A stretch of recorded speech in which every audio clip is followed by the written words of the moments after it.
avukat ile görüştürmüyorlar. Hani gerekçe onlar güvenliği tehdit ediyormuş. Güvenliği neye dayanarak söylüyorlarsa onu da bilemiyorum. Oraya gittiği zaman çocuklara işte balondur, çikolatadır, defter götürmüştür, resim defteri, boya kalemi götürmüş. Buna benzer şeyler götürmüş çocuklara. Yani onlar güvenliği bu mu tehdit ediyor? Onun çantasında hani bir şey mi buldular ki böyle bir şey söylüyorlar? Ben bunu anlamıyorum. Yani her hangi dine mensup olursa olsun her kesin bir adalet olması lazım. Yani ben anlamıyorum gerçekten güveni neye dayanarak söylüyorlar. Bunu bize açıklasınlar. Benim kızım mahkemesi oluyor. Mahkemeye dahi çıkartılmıyor. Bir suçlu hani bir adam öldürüyorsa Allah korusun yine onu bile bir söz hakkı veriliyor. Benim kızıma hiçbir söz hakkı da verilmiyor. Ne görüştük ne 16 gündür biz daha onun sesini duymamışız. Yani çok endişeleniyorum. Güçlü durmaya çalışıyoruz. Benim kızım imanı güçlü olan bir kişi ama o şimdi bizi düşünmekte mahvolmuştur. Yani ben bütün yetkililere sesleniyorum. Sayın Cumhurbaşkanımıza sesleniyorum. Yani biraz önce bunu hal çaresine bakmasını istiyorum. Yani var bunda da bir hayır. Biz kadere inanan insanlarız. Benim kızım gerçekten imanı güçlü olan bir insan.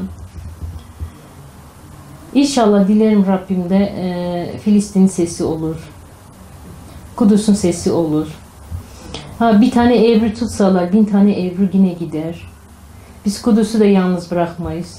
Biz Mescid-i Aksa'da yalnız bırakmayız. Oranın insanları da yalnız bırakmayız.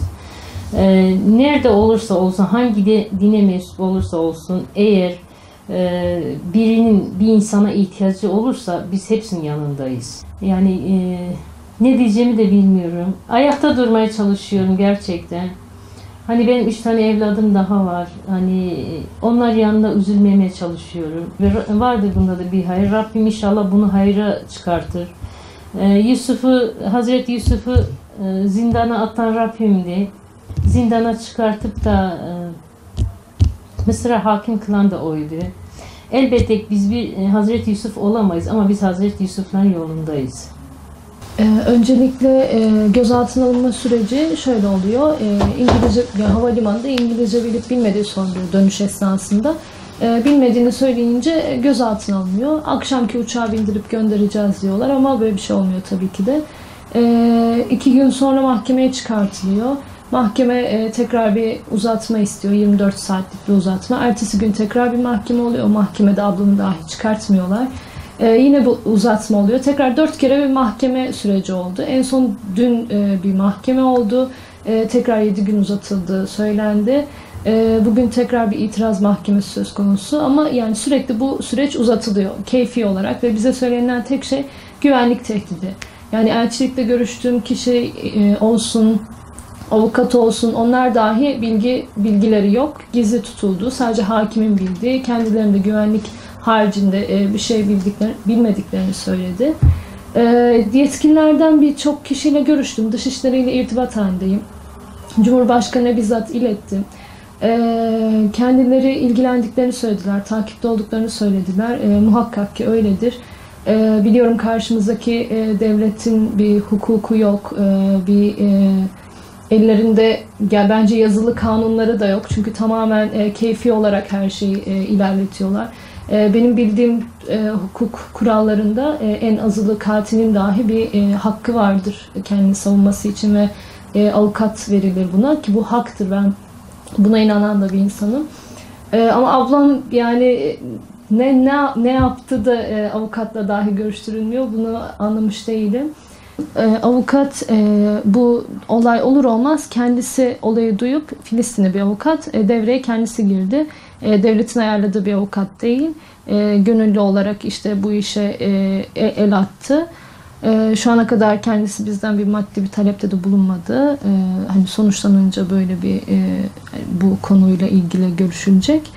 Yani devlet tarafından bir avukat tutulmadı. Bu konuyla ilgili sadece söylenilen tek şey ilgileniyoruz, takipteyiz, gerekli girişimleri yaptık, yapacağız şeklinde. Büyükelçilikten de işte Tel Aviv Büyükelçiliğinden de mahkemeyi yakından takip ettiklerini biliyorum. Ama ne tür bir girişim olduğu, ne yapıldı bunun hakkında bir bilgim yok. Öncelikle bence orayı kesinlikle sahipsiz bırakmamalıyız.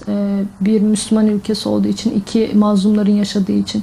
Sadece yani Müslüman olduğum için söylemiyorum bunu. Gerçekten oradaki halk zulüm görüyor. Yani bu halk Hristiyan, Yahudi veya işte dinsiz bir toplum dahi olsa bu böyledir. Ben yine elimden bir şey gelirse yine yapmak için hazırım. Ama Siyonizm biraz aslında dinden çok başka bir boyut almış durumda. Tamamen halka zulmediyor ve orayı sahiplenmiş durumdalar. Kendi kendilerine bir devlet kurup işte ne bileyim oraya kimse gelmesin, Müslümanlar gelmesin. Çünkü şundan korkuyorlar eminim. Biz oraya gidince işte oraya sahipleneceğiz ve bizim gücümüzden biz bir araya gelince, yani Kudüs bizim için çok değerli bir yer olduğu için orada bizi bir arada tutabilecek bir şey var. Enerji, orada bir güç var. Bir kutsallık var. Ve bundan korkuyorlar. Yani bu yüzden oraya gelmemizi istemiyorlar. Tehdit oluşturacağımızı düşünüyorlar. Halbuki aslında gerçek bir Müslümanlık, İslam böyle bir şey asla izin vermez. Böyle bir şey olmaz. Ben eminim o yönetim İslam'ın elinde olsa Yahudiler de Hristiyanlar da çok rahatlıkla girer. Böyle de olması gerektiğini düşünüyorum. Bu yapılan şeyin tamamen politik, siyasi bir durum olduğunu, işte Türkiye'ye, Müslümanlara bir mesaj vermek istediklerini, özellikle bir kadın üzerinden yapmaları bunu daha da işte işi zor duruma sokuyor ve bir kadın dahi biz alıyoruz diye korkuyu daha çok işte korkup gelmememizi istedikleri için böyle olduğunu düşünüyorum. Açıkçası yani siyasetin nasıl ilerlediğini çok fazla bilmiyorum. Bürokrasiden şu zamana kadar pek haberim yoktu. Biraz bu süreçte haberim oldu. Gerçekten sandığımdan çok daha karmaşık ve zormuş. Yani siyasilerin direkt yani bence Cumhurbaşkanı'nın bu meseleye el atıp bir şekilde, ya çünkü ablamın herhangi bir suçu yok, herhangi bir terör örgütüyle bağlantısı yok. Hani bunları söyleseler bize gerçekten diyeceğim şu, eyvallah diyeceğim. Başka ne diyebilirim? Ama suçsuz bir kadın orada duruyor. Yani bir şekilde onun alınması lazım. Ne şekilde olduğunu bilmiyorum. Bu sonuçta devletlerin arasında olan bir şey. Ama bu tamamen yani bizim yapabileceğimiz bir şey değil. Devletin yani yetkililerin yapabileceği bir şey.